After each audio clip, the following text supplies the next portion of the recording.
안녕하세요. 오늘은 맞춤형 신학생활 대체 동영상 8번째 마지막입니다. 나의 소명을 점검하기, 이렇게 제목을 잡아봤습니다. 제목이 참 장엄해요. 그쵸? 무겁기도 하고, 어떻게 보면은 좀 우리가 늘 마음속에 담고 있고 내가 늘 좀 해결해야 될 것 같은 주제이기도 하고, 어쨌든 이 주제를 우리가 한번 생각해 보겠습니다. 소명이란 과연 무엇인가? 소명은 영어로 vocation이라고 그러죠. vocation. 그러니까 이제 우리 목화 하면 이제 목소리 아닙니까? 그래서 우리 그 노래 부르는 분들 그룹에서 보컬 그러죠. 그렇죠. 그래서 이 소명은 부름이란 뜻입니다. 이 부름. 이 부름은 하나님으로부터 온다고 보는 겁니다. 우리 뭐 깔뱅, 그다음에 막스 베버, 그렇죠. 베버 이런 신학자들, 그다음에 또 이제 학자들이 보면은 그 개신교가 프로테스탄트의 직업 윤리에서 본인이 어떤 이 비전을 가지고 하는 일을 바로 보케이션이라고 얘기하고, 하나님이 그 일을 하라고 자기를 불렀다 이렇게 본다라고 말하죠. 그렇죠? 그래서 이제 소명이라는 뜻은 부름이고 하나님으로부터 부름이 온다고 보는 겁니다.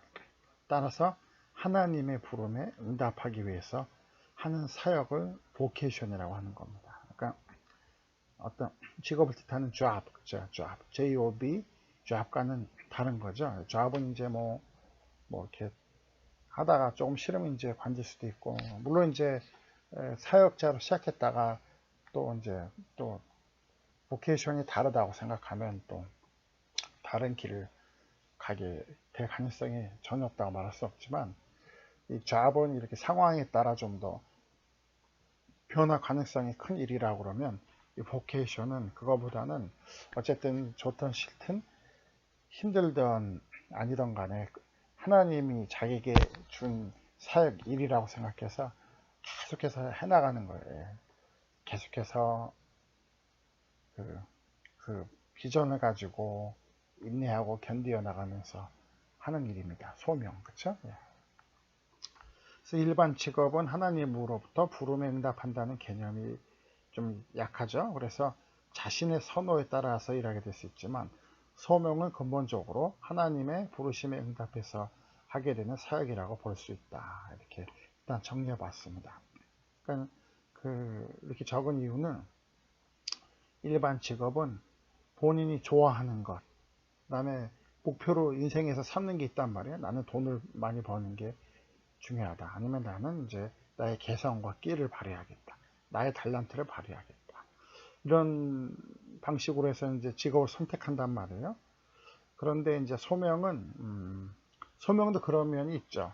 나의 달란트나 내가 갖고 있는 장점, 이런 것을 활용하는 거 맞죠. 소명이 그런 부분이 없다라는 것은 아닌데, 일반 직업은 내가 원해서 내가 갖고 있는 삶의 목표, 내가 추구하는 가치 기준에 의해서 선택한다고 하면, 소명은 현상적으로는 비슷하게 보이지만 근본적으로 하나님의 부르심에 응답해서 하게 된다라고 생각하는 게 다르다라는 거예요.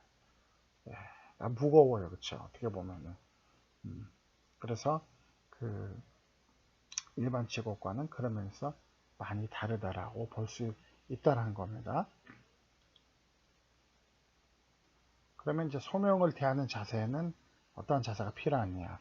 소명은 하나님의 부르심에 대한 인식과 그 부르심에 대한 응답에 헌신하겠다는 결단으로 시작하게 된다는 겁니다. 인식이 먼저 있어요. 이거는 하나님이 나에게 준 일이다. 하나님이 나를 불러서 맡기신 일이다. 그래서 이제 학교에 입학할 때 면접 때 물어보시잖아요. 그렇죠? 그거는 이제 어떤 분은 여기 신학생들이고 다 나름대로 하나님이 부르셔서 왔다고 생각하는데, 굳이 왜 소명에 대한 태도, 자기의 어떤 경험, 결단을 물어보나 생각하실 수도 있는데, 그래도 확인을 해보는 겁니다. 인식, 하나님이 나에게 주셨다 인식이에요. 일반 직업은 내가 원해서 했다. 물론 소명도 내가 원해서 택한 거지만은 그거보다 내가 원해서 택한 부분 플러스 하나님이 부르셨다라는 인식이 있어야 된다라는 거죠. 그리고 그 응답에 대한 헌신, 헌신이라는 결단을 시작하게 된다라는 거예요. 그래서 이 헌신이라는 것은 어떤 의미가 있죠? 이 가치 추구를 하는 데 있어서 어떤 물질적인 이득이나 어떤 출세 같은 것보다는 내가 좀 더 순수하게 내 마음과 뜻을 다해서 그 일에 종사하겠다라는 그런 의미가 있죠. 물론 이제 사역자로서 또 그 성공도 할 수 있고 또 여러 가지 활동도 할 수 있기를 바랍니다. 그런데 우리가 어쨌든 항상 고민하는 거는 사역을 할 때 고민하는 게 많아요. 그렇죠? 이렇게 뭐 여러 조건들에 관해서 고민하게 되면서도 또 그 사역하게 되고 이런 이유는 바로 소명에는 헌신이라는 요소가 있기 때문에 그래요. 그러니까 이 소명을 받았다라는 것은 이런 부르심에 대한 인식과 응답에 대한 헌신, 이 부분이 있다는 거예요. 물론 이제 상황에 따라 약간씩 이것이 변화될 수 있어도 근본적으로 이 부분으로 이루어졌다라는 거예요. 그래서 어떤 세상에서 우리가 어떤 일을 할 때 내가 원하는 조건이 아니었고 내가 원하는 대우가 아니었기 때문에 나는 떠난다. 이래도 크게 누가 뭐라고 그러지는 않아요. 그렇죠? 뭐 썩 바람직하지 않았지만 뭐 너 나름대로. 근데 어쨌든 우리가 어떤 사역지를 옮기거나 어떤 사역을 할 때 나오기 싫은 요일인데 나오라고 그랬다. 예를 들어 아니면 막 너무 보수가 적어서 나는 옮긴다 이렇게 말하기가 쉽지가 않아요. 그렇게 말하는 게 옳지 않다고 생각되고 그렇게 행동하는 것도 뭔가 이렇게 힘들어요. 그쵸? 딱 그렇게 해서 내가 옮겼다 그러면 일단 좀 불편하단 말이에요. 힘들단 말이에요. 왜 그러느냐? 이 소명이라는 자체가 하나님의 부르심에 대한 인식과 그에 대한 응답으로 헌신하겠다는 결단이 들어가 있기 때문에 그래요. 소명이라는 개념이. 소명이 참 무거운 겁니다. 그러나 이 소명 때문에 일반 사람들이 감당하지 못할 것도 견디게 되기도 하는 것이죠.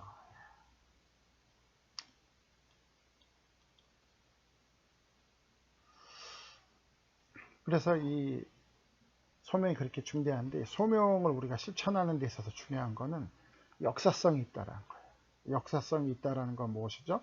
소명은 하나님의 부르심에 대한 인식과 응답의 헌신으로 구성되어 있지만 그 실천은 부단히 변화하는 실제 역사 속에서 이루어진다라는 거예요. 다시 말해서 내가 소명은 받을 수 있어요. 어릴 때 받을 수도 있어요. 그런데 이 실천하는 시기는 어떻게 돼요? 실제로 시공간에서 이루어진다라는 거예요. 실제.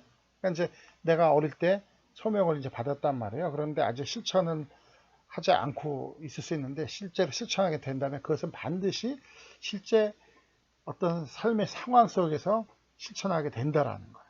역사 속에서 이루어진다. 그렇기 때문에 어떻게 돼요? 소명의 본질은 하나님의 부르심에 대한 인식과 그 응답으로서 헌신이라는 부분은 동일하지만 실천은 하게 되는 역사성, 상황이란 거는 아주 다양할 수 있다는 거예요. 그렇죠? 아주 다양해요. 그렇죠? 어떤 분은 뭐 국내에서 소명을 실천할 수도 있고 어떤 분은 저렇게 외국에서 선교지에서 별로 복음을 알지 못하는 곳에서 소명을 실천할 수도 있고 어떤 분은 또 이렇게 공부를 하면서 또 가르치는 걸 통해서 소명을 실천할 수도 있단 말이에요. 역사적 상황에 따라 실천은 매우 다양하다라는 거예요.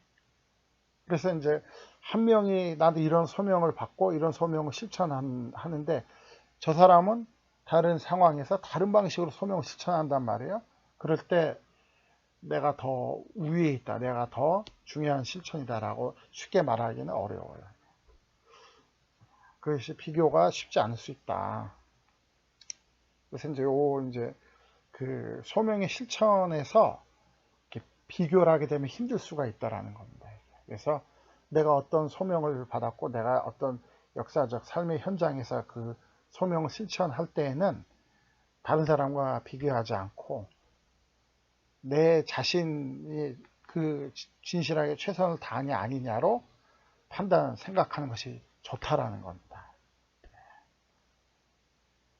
바꿔 얘기하면 그 성경에서 구약에서 보면 다니엘은 바벨론이라는 이방 나라에서 우상을 섬기는 이방 나라에서 선지자를 해야 돼요. 다니엘의 그 소명이에요. 그리고 예레미야는 바벨론 포로로 끌려가기 전에 망해가는 그 현장에서 외쳐야 된단 말이에요. 그것이 예레미야의 소명이에요. 그렇죠?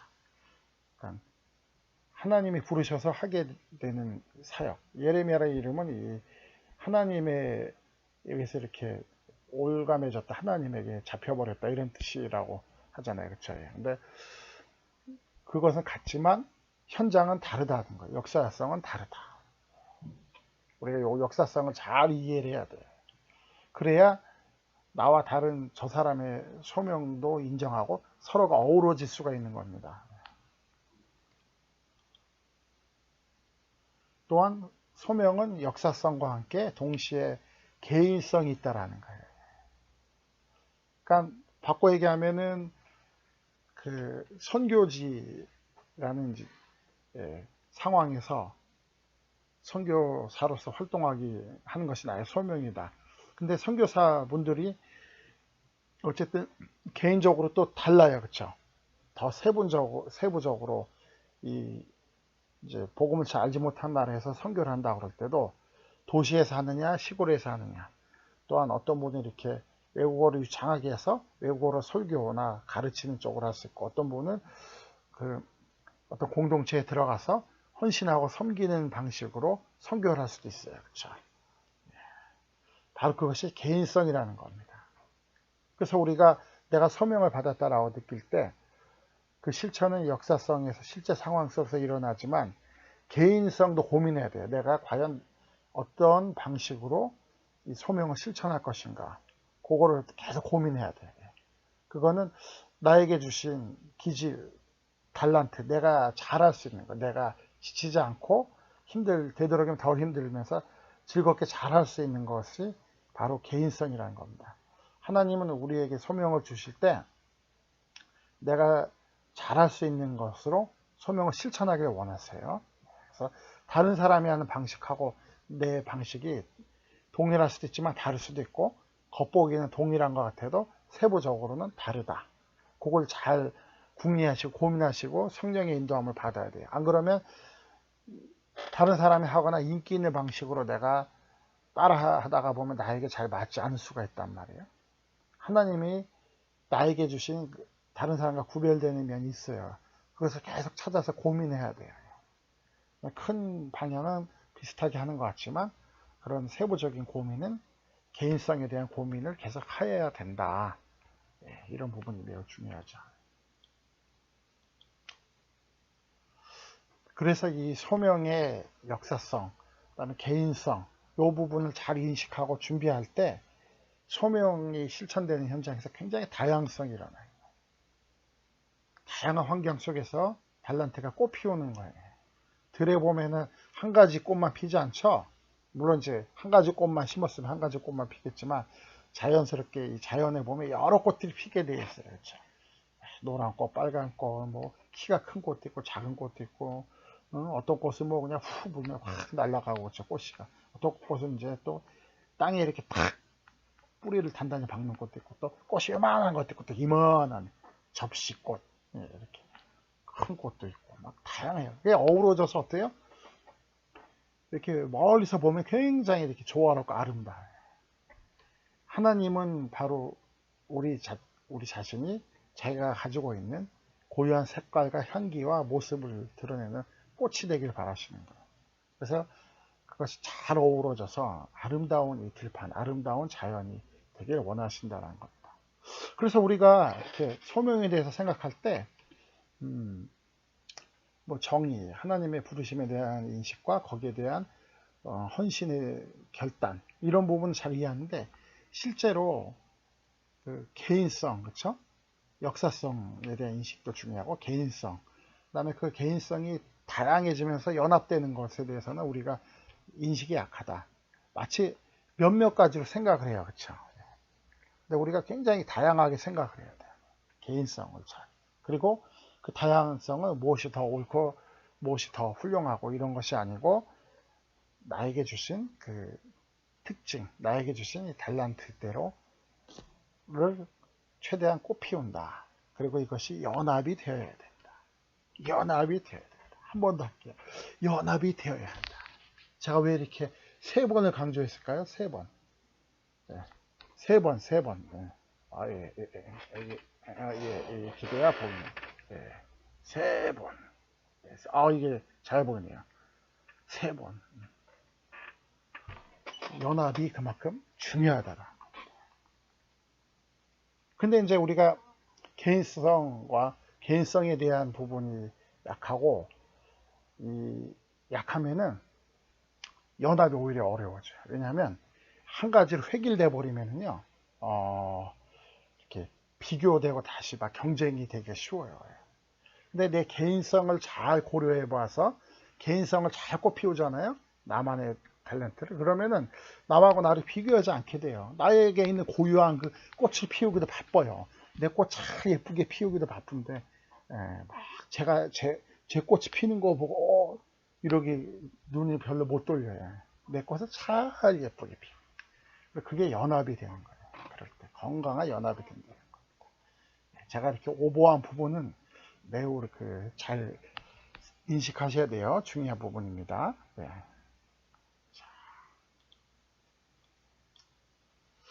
그 다음에 중요한 것이 소명은 다음 세대로 전달이 돼요. 전수가 돼요. 그러니까 어떠한 시대에 소명을 담당한 분들은 그 본질을 하나님의 부르심 플러스 응답을 다음 세대에 전수해서 그 다음 세대에도 세대가 살아가는 역사성 속에서 개인성이 꽃을 피도록 도와줘야 된다는 거예요. 그 이유는 소명의 본질은 시대에 따라 변하지가 않고 동일하지만 각 소명을 실천하는 사람들은 달라요. 그렇죠? 시대가. 상황이 달라요. 그래서 이 본질은 잘 전달이 돼요. 잘 전달이 되고, 그 개인성과 다양성, 이 연합은 각 시대에 맞게 또 이렇게 잘 꼽히게 해야 된다는 겁니다. 예를 들어서 우리나라가 1950년대 겪었던 상황과 80년대에 겪었던 상황은 달라요. 그렇죠? 특히 이제 80년대, 88년 얘기하면 이제 지금 계신 분들은 아직 세상에 나오지 않으셨지만, 이제 50년대에는 막 이렇게 전쟁이 나고 참혹했다면 88년, 80년대는 이제 올림픽도 치를 정도로 많이 발전했어요. 그렇죠? 그러면은 좀 달라요. 그렇죠? 소명을 실천하는 방법이 50년대와 80년대. 본질은 같지만, 그래서 역사성도 좀 다르고, 그 역사성에 따라서 개인적인 어떤 달란트나 발휘돼야 되는 것도 다르단 말이에요. 근데 이제 오늘날 또 2020년이 됐단 말이에요. 또 80년대하고 또 많이 달라요. 그렇죠? 네, 앞에 강의에서도 얘기했지만 오늘날은 또 AI 시대예요. 그렇죠? AI 시대에 또 여러 가지 이제 정보화 사회, 테크놀로지 사회가 되면서 또 많이 달라요. 그렇죠? 요즘에 그 동영상도 많이 만드시잖아요. 이렇게 보면 사역할 때 예전에는 이제 그 동영상을 만들거나 이런 것이 별로 없었단 말이에요. 근데 지금은 또 동영상 만들어야 또 힘들어요. 그렇죠? 그것도. 하지만 이 시대에 또 맞게 우리가 이렇게 그러니까 사역 주제 지난 강의도 했지만 다르다라는 거예요. 그러면서 소명이란 것은 계속 본질은 변하지 않지만 그 활용은 시대에 따라 다양하게 되면서 이렇게 내려오는 거예요. 그래서 우리가 그 구약 성경을 볼 때 아주 오래전에, 그렇죠? 몇천 년 전에 이야기지만 거기서 우리가 감동을 받고 뭔가 공감을 경험하게 되고 뭔가 그 하나님의 거룩한 말씀인 성경의 메시지에 우리가 귀를 기울이게 되고 뭔가 깨닫게 되는 것은 뭐예요? 그 구약의 선지자들이 경험한 어떤 소명의 본질, 소명의 자세, 태도에 대해서 우리가 깊이 감동하고 공감하기 때문에 뭉클하잖아요. 선지서 읽어보면 그 고난 가운데서 그 하나님의 복음을 외치고 하나님의 말씀을 외치는 그 선지자들의 그 뭐랄까요, 그 노고, 수고, 애씀 우리가 절절하게 마음에 느끼잖아요. 그렇죠? 그런데 그 복음의 메시지를 전달하는 소명 또 요즘에 또 많이 다르단 말이에요. 이제 뭐 동영상을 통해서 이렇게 이야기를 하고 SNS를 통해서 하고 문명의 기기가 달라졌어요. 그렇죠? 이렇게 막 광야에서 외친다거나 그럴 수도 있지만은 드물지 요즘에는. 그렇죠? 막 길에서 외치고 이런 것은 적어졌어요. 옛날보다. 그렇죠? 바로 그런 부분이 있다라는 거예요. 그렇기 때문에 어떤 분들은 이제 시대가 빠르게 변하면서 약간 혼란을 겪기도 하는데 하나님이 우리를 부르신 이 vocation, 그렇죠? 이것은 영원히 계속될 거라는 거죠. 새로운 시대에는 또 하나님 계속 사람을 부르세요. 하나님은 사람을 부르시는 분이시다. 어떻게 해요? 하나님은 사람을 부르시는 분이시다. 사람을 부르시는 하나님. 그 부르심, 그리고 어느 시대든 거기에 응답하는 또 사역자들이 나오게 되어 있죠. 지금 시대에는 우리를 부르신 것이고 우리가 소명을 감당해야 될 차례라는 거죠. 이 역사성과 내가 가지고 있는 개인성, 그래서 다양한 가운데 연합이 되고 아름답게 이 시대에 큰 의미에서 큰 소명인 걸 우리가 감당하고 넉넉히 이겨나갈 수 있다는 것이죠. 굉장히 이 소명은 참 아름다운 것이고 매 시대에 하나님이 살아있어서 역사심을 우리가 드러내는 귀한 사역이라는 것이죠. 이렇게 우리가 돼서 이제 8주제로 우리가 동영상을 시청하고 많은 생각을 하게 됐는데 그 귀한 시간을 내줘서 동영상을 또한 봐주셔서 감사하고요. 어쨌든 이제 동영상을 보면서 내가 느낀 점 이런 부분에 대해서 보고서를 써내게 되어 있죠. 보고서를 잘 쓰면서 나에 대해서 새롭게 한번 발견해 보고 나를 검토해 보는 귀한 시간이 되면 좋겠습니다. 이 장로신학대학교를 통해서 하나님께서 우리 각자를 이 시대를 잘 감당할 수 있는 소명의 사역자로 만들어 주시고 사용해 주시기를 간절히 간구하면서 8번째 마지막 동영상 강의를 마치겠습니다. 그동안 8개의 동영상을 시청해 주셔서 감사합니다.